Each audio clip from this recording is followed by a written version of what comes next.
भारत अब इतिहास लिखने जा रहा है। जल्द ही हम एक बहुत बड़े ऐतिहासिक कदम की तरफ होंगे।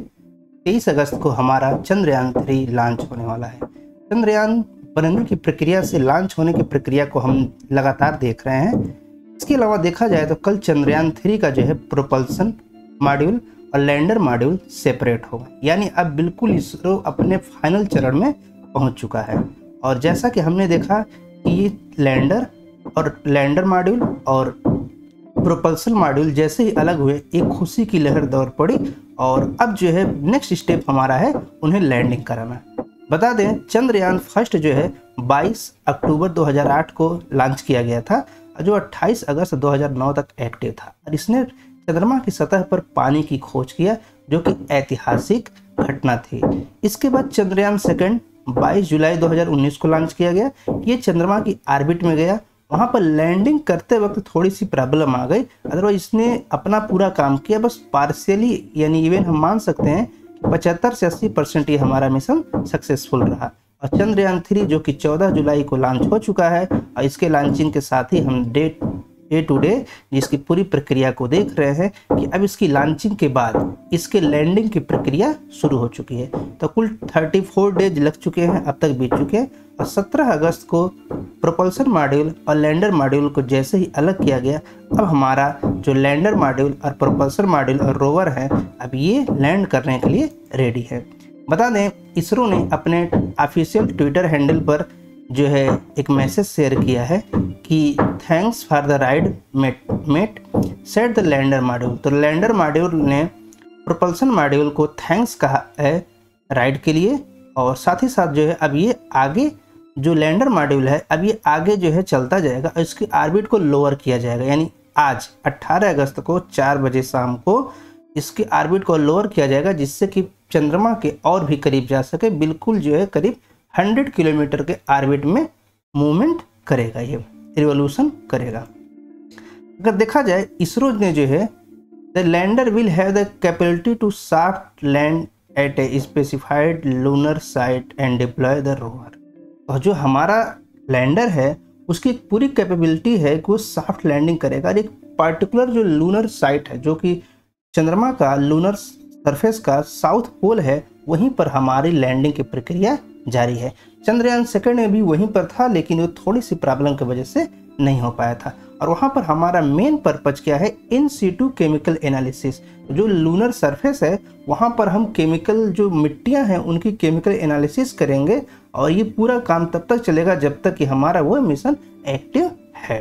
तो लैंडर और रोवर जो है इनके पास साइंटिफिक पेलोड भी है, जो कि वहाँ पर कुछ एक्सपेरिमेंट करेंगे। इसके साथ साथ प्रोपल्सन मॉड्यूल जो है उसके पास भी साइंटिफिक पेलोड है, और वो जो है ये जो सेपरेशन हुआ है 17 अगस्त को, इस सेपरेशन के बाद भी वो काफ़ी दिनों तक काम करता रहेगा और उसकी एक्सपेक्टेशन है वो कई वर्षों तक हो सकता है काम करे। जैसा कि हमने कहा, चंद्रयान फर्स्ट जब लॉन्च किया गया था तो उसकी भी टाइम बहुत ज़्यादा नहीं रखी गई थी, लेकिन उसने अपने जो टाइम था उससे कहीं ज़्यादा उसने काम किया था। तो ऐसा माना जा रहा है कि ये जो है करीब 3 मंथ से 6 मंथ तक ऑपरेशन हो सकता है, और जो कि लैंडर और रोवर का मिशन केवल 14 दिन का रखा गया। 1 लूनर डे, चंद्रमा पर पूरा जो है एक दिन और रात को मिला दिया जाए तो 28 दिन का होता है। तो 14 दिन जो पृथ्वी के बराबर दिन हो वो दिन है, और फिर 14 दिन की रात होती है। हमने 14 जुलाई को लॉन्च करने के बाद 23 अगस्त को लैंडिंग कराने की प्रक्रिया इसीलिए चल रही है क्योंकि 23 अगस्त को चंद्रमा पर सूर्योदय होगा, और सूर्योदय के साथ ही हम लॉन्च कर सकते हैं, लैंडिंग करा सकते हैं। इसके पीछे का कारण ये है कि जो पैनल हैं जिन्हें एनर्जी चाहिए काम करने के लिए, तो सोलर पैनल उस पर है, और सोलर पैनल तभी एक्टिव होगा जब वो सन के रे के कांटेक्ट में। अदरवाइज वहाँ पर जो रातें होती हैं वो बहुत ही ठंडी होती हैं, इतनी ठंडी होती है करीब करीब -40 डिग्री, -40 डिग्री का टेम्परेचर फेस करना पड़ेगा, या उससे भी ज़्यादा टेम्परेचर फेस करना पड़ सकता है, जिससे हो सकता है कि इलेक्ट्रॉनिक डिवाइस ही काम करना बंद कर दे। इसीलिए उससे लैंडिंग नहीं करा जा रही। कुछ लोग ये कह रहे हैं कि भारत, रसिया, अमेरिका, चाइना तो बहुत कम टाइम में लैंडिंग करे, लेकिन उनका जो है मेथड अलग था। हमको अपने पैसे बचाने हैं और एकदम पूरी साइंटिफिक तरीके से काम करना है। इसलिए जो है जब सूर्योदय होगा 23 अगस्त को, तभी हम जो है यहाँ पर वहाँ पर चंद्रमा पर उसको लैंड कराएंगे सॉफ्ट लैंडिंग के माध्यम से। अब प्रोपल्सन मॉड्यूल जो है वो अपनी जर्नी को कंटिन्यू रखेगा, क्योंकि अब वो सेपरेट हो गया है। अब सेपरेशन के बाद उसके पास अब कोई जो है नया फंक्शन नहीं है, उसको जो फंक्शन मिला है पेलोड उसके पास है, उसी से वो एनालिसिस करता रहेगा। और चंद्रमा के चारों तरफ तो 100 किलोमीटर के ऑर्बिट में वो कई महीनों या कई सालों तक हो सकता है ऑर्बिट करे और सूचनाएं पृथ्वी पर इसरो को भेजता रहेगा। बता दें, स्पेक्ट्रोपोलारीमीटर ऑफ हैबिटेबल प्लैनेट अर्थ से पेलोड जो है उसको लेके गया है, और वो जो क्या करेगा, अर्थ के एटमॉस्फेयर में मेजरमेंट करेगा, स्टडी करेगा कि जो क्लाउड के ऊपर से पोलराइजेशन हो रहे हैं, उनसे वो पोलराइजेशन हो रहा है जो एक्जो प्लैनेट है। एक्जो प्लैनेट क्या होते हैं, जो हमारे प्लानिटरी सिस्टम के बाहर से कुछ प्लैनेट होते हैं, उनके से भी कुछ जो है इंफॉर्मेशन मिलती है, तो उनकी स्टडी की जाएगी और इस बात की भी संभावना तलाशी जाएगी कि क्या कोई ऐसा प्लैनेट है जिस पर ह्यूमन हैबिटेट बनाया जा सके, वहाँ पर हैबिटेबिलिटी जो है इस्टेब्लिश किया जा सकता है कि नहीं। अगर बता दें, ये पेलोड जो है UR Rao satellite centre Bengaluru से जो है वर्क करेगा, वहीं से पूरा फंक्शन ऑपरेशन किया जाएगा।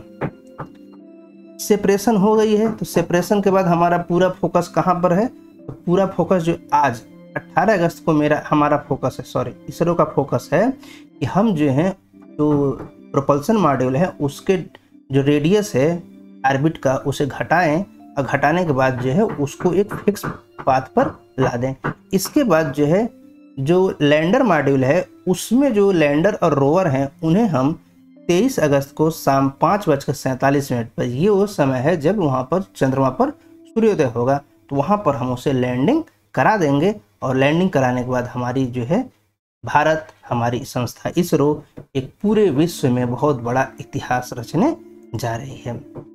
पर बता दें, ऐतिहासिक रूप से ये महत्वपूर्ण इसलिए भी है क्योंकि USA और रसिया ने बहुत ज़्यादा जो है उन्होंने स्पेस जर्नी बहुत पहले ही शुरू कर दिया था। 1960 के आसपास 1957 में यूरी गागरिन स्पेस में चले गए। उसके बाद रसिया जो कि पहले USSR कहलाता था, और USA में काफ़ी ज़्यादा कंपटीशन बढ़ गया, और कि अब कौन जो, चूँकि यूरी गागरिन रसिया के थे और वो जो है स्पेस में चले गए, इसलिए अमेरिका ने क्या किया, उसने बहुत ज़्यादा कंपटीशन लगाया, और फाइनली 1969 में 21 जुलाई 1969 को USA ने चंद्रमा पर अपने 2 यात्रियों नील आर्मस्ट्रांग को और एडविन कॉलिंस और नील आर्मस्ट्रांग को उतार दिया।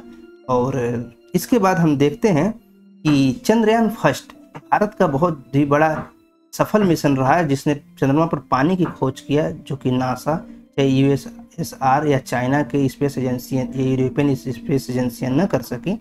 उसके बाद भारत ने एक बहुत बड़ी सफलता हासिल किया।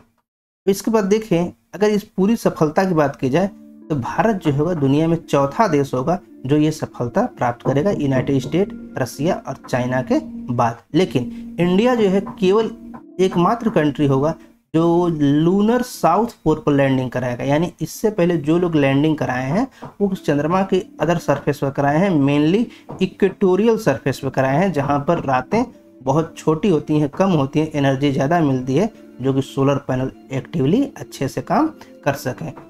चाइना ने कराया है उस चंद्रमा के जो है बैक साइड में, जहाँ पर जो है बहुत ज़्यादा अंधेरा होता है, लाइट कम होती है, तो चाइना ने भी इसमें ज़्यादा जो है अपनी पोटेंशियल को दिखाया है।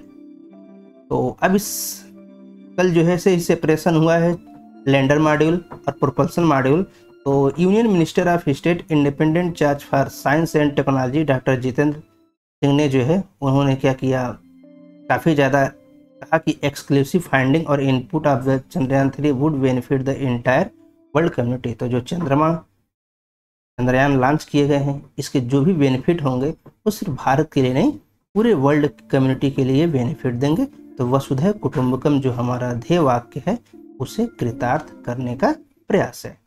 तो साथ ही साथ जो है मिनिस्टर जो है डॉक्टर जितेंद्र सिंह ने कहा कि हमें पूरा कॉन्फिडेंस है कि हमारी सेफ लैंडिंग होगी। तो ये इसरो के हाथ में है और भगवान के हाथ में है।